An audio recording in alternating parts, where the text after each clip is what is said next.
Hello everyone. तो आज के द हिंदू न्यूज़पेपर में बहुत अच्छा आर्टिकल आया है, the myth called the perfect victim.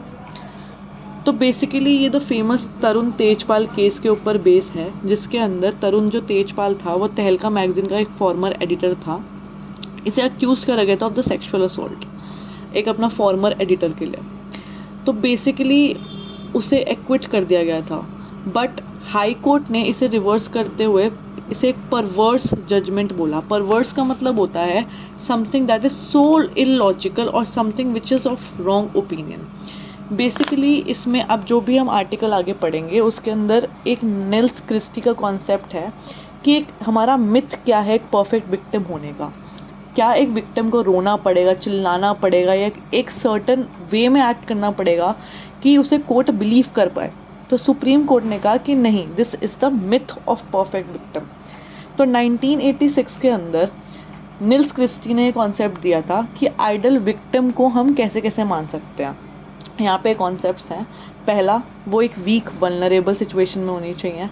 दूसरा, वो एक रिस्पेक्टेबल टास्क करता हुआ दिखनी चाहिए। तीसरा, blameless for being where they were, उन्हें ब्लेम नहीं करा जाना चाहिए। चौथा, उन्हें अटैक किया गया है बाय अ बिग बैड और अननोन स्ट्रेंजर। और पांचवा, एक strong enough to claim victim status. अगर एक रियल विक्टिम इन 5 बॉक्सेस के अंदर नहीं आता तो सोसाइटी बोलती है कि नहीं, वो एक आइडल विक्टिम नहीं है, तो हमें सिंपैथी फील नहीं हो रही।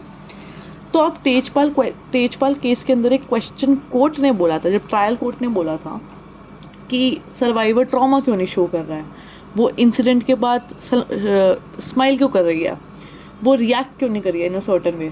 बट ये जो रिसर्च है पूरी जो निल्स क्रिस्टी ने दिया है उसमें यही बताया गया कि trauma effects everyone in a different way. कुछ लोग नंब हो जाते हैं, कुछ लोग अपने वे में नॉर्मल तरीके से एक्ट करना क्वेश्चन करते हैं। एक इसमें एग्जाम्पल भी दे रखा है, द मथुरा एग्जाम्पल केस। हमने कस्टोडियल रेप का एक बड़ा फेमस केस सुना है, कस्टोडियल रेप का जो है मथुरा रेप केस, जहाँ पे एक्विट कर दिया गया था इवेंचुअली द पुलिसमैन को। वहाँ पे भी यही बोला गया था कि जो विक्टिम है वो हैबिचुएटेड टू सेक्सुअल इंटरकोर्स। तो वहाँ पे उन्होंने ये लॉजिक लगाया था कि नहीं, ये उसके बाद रेप हुआ ही नहीं है। तो इस आर्टिकल का जिस्ट यही है कि कोर्ट को एक स्टीरियोटाइप नहीं बनाना चाहिए कि कैसे विक्टिम को बिहेव करना पड़ेगा। दूसरा यह है कि ट्रॉमा सर्वाइवर को शेकी, नर्वस, कंफ्यूज, अशेम्ड हर तरीके का सोचते हैं कि वो झूठ बोल रहा है या फिर किसी भी तरीके से वो एक्टिंग कर रहा है। और तीसरा ये है कि there is no ideal way to be a victim. एक हम विक्टिम के पिछले पर्सनल प्रीवियस करेक्टर को देख के कोई बात बोले या पास्ट सेक्सुअल हिस्ट्री को देखे तो वो गलत है। तो जो भी एक मिथ है ऑफ द परफेक्ट विक्टिम, ये बहुत ज़्यादा डेंजरस है बिकॉज ये जज करता है विक्टिम को, not the crime. So what do you think about it? Should the courts look at the behaviour और द एविडेंस? Comment below.